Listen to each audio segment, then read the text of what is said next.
Hello and welcome to Lawrenny. We're in a National Trust woodland. As far as I can tell, this woodland hasn't been touched for about 60 years.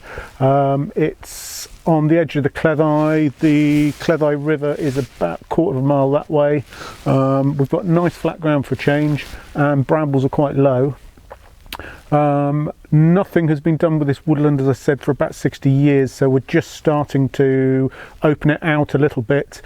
Because it's not been opened up before, I'm a bit conscious, given that we're on the crest of a hill, that if I open it out too much, we will start to get lots of wind blow.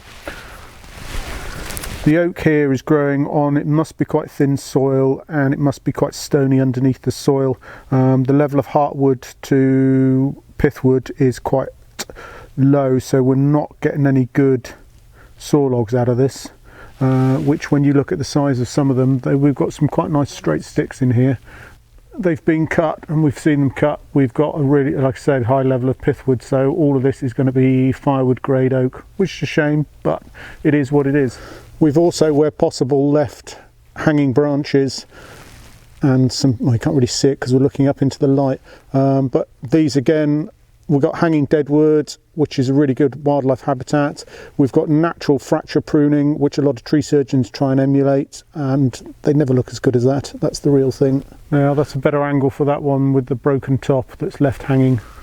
With the felling of the trees, we've deliberately left a mess. Brash has been piled up into big heaps, where we've got branches like this that have torn but not fallen off. We've left deliberately. Assuming that this tree survives this, that's got really good back potential in the future. We've also, where possible, left a few stumps quite high, just so we've got some standing deadwood. I'm hoping that this one will survive and re-sprout, and then in sort of 50 to 100 years time it'll be completely hollow with lots of interesting growth and hopefully fungus on the outside of it. This one's also partially hollow as well, so that will speed the process up. The one thing you notice about this woodland when I've been felling and extracting is there is absolutely no regeneration. I haven't seen a single oak seedling, or in fact haven't seen any sycamore, which is quite surprising, or beech, both of which seem to sneak in here quite regularly. Other parts of the woodland, there's quite high levels of natural regen, but there's absolutely none up here. So hopefully now that we have created some holes in the canopy, we might stimulate some natural regrowth down here on the ground. If nothing comes through in the next couple of years, then the National Trust will be starting a programme of replanting. So access to the site is difficult, long, wet and slippery at the moment. We have made a bit of a mess in here, but the wheel ruts aren't particularly deep, so they'll disappear fairly quickly. We've had about 60 tonnes over these two tracks through the woods, and you can see it's not too bad.